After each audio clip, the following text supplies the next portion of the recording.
Shalom, saudara-saudari yang terkasih di dalam Tuhan kita Yesus Kristus.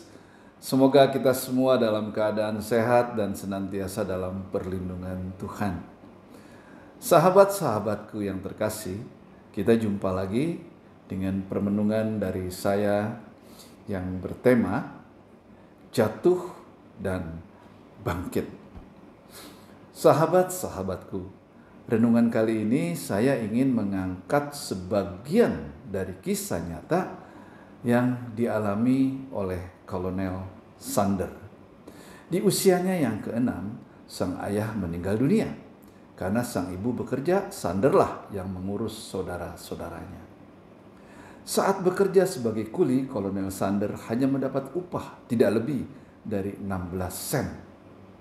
Selain itu, ia juga pernah bekerja sebagai tukang parkir. Di tahun 1906, ia kemudian masuk tentara Angkatan Darat dan dikirim ke Kuba hingga dirinya pensiun.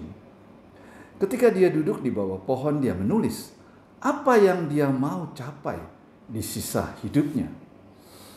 Dia sadar dia masih punya kesempatan dan keahlian, yaitu memasak. Dia akhirnya meminjam uang $87 dengan jaminan cek. Lalu ia membeli ayam dan memasak dengan resepnya sendiri. Selama 2 tahun berkeliling menawarkan resepnya, ada lebih dari 1.000 penolakan yang ia terima. Tanpa kenal menyerah dan yakin akan berhasil, ia terus berusaha.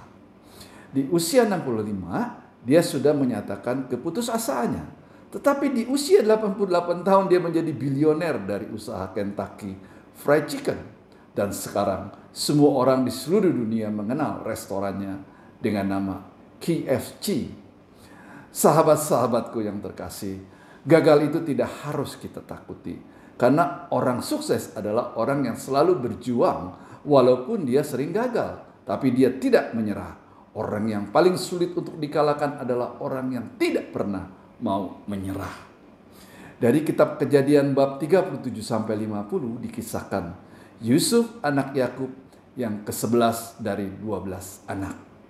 Yusuf tidak disukai oleh kakak-kakaknya, terutama karena iri hati. Karena Yusuf lebih dikasihi oleh Yakub. Akhirnya Yusuf dijual kepada orang Ismailit yang kemudian dibawa ke Mesir. Beberapa waktu kemudian Yusuf menjadi karyawan Potifar. Dan karena difitnah Yusuf dimasukkan ke penjara selama 2 tahun. Namun karena bisa menafsirkan mimpi Firaun, akhirnya dia dibebaskan. Dan sukses menjadi orang kepercayaannya Firaun. Setelah Yusuf bertemu dengan Benyamin adiknya, dia mengundang kakak-kakaknya datang ke Mesir dan menyelamatkan keluarganya dari kelaparan akibat kekeringan yang panjang. Hingga Yusuf meninggal di Mesir dan dimakamkan di tanah Kanaan. Sahabat-sahabatku, kisah Kolonel Sander dan Yusuf memang berbeda. Akan tetapi mereka berdua memiliki semangat yang sama, yaitu untuk bangun dari kejatuhan. Mari sahabat-sahabatku yang mengalami jatuh bangun dalam upaya apapun, kita bangkit untuk meraih kemenangan yang sudah Allah sediakan di hadapan kita. Rasul Paulus menulis untuk kita semua agar bisa memotivasi kita dan bisa segera bangkit dari kejatuhan dengan senantiasa bergantung hanya kepada Allah. Saudara-saudari yang terkasih, dalam Filipi 6-7, janganlah hendaknya kamu khawatir tentang apapun juga, tetapi nyatakanlah dalam segala hal keinginanmu kepada Allah dalam doa dan permohonan dengan ucapan syukur. Damai sejahtera Allah yang melampaui segala akal akan memelihara hati dan pikiranmu dalam Kristus Yesus. Kemudian pada Filipi 4 ayat 13, segala perkara dapat kutanggung di dalam Dia yang memberi kekuatan kepadaku. Sahabat-sahabatku yang terkasih, dari ayat tersebut di atas kita diminta senantiasa jangan hanya bertumpu pada kemampuan diri kita sendiri, melainkan libatkanlah dan bergantunglah kepada Tuhan dalam segala hal.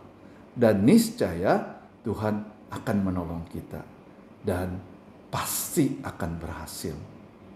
Demikianlah sahabat-sahabatku yang terkasih, renungan dari saya. Semoga bisa menjadi berkat untuk kita semua.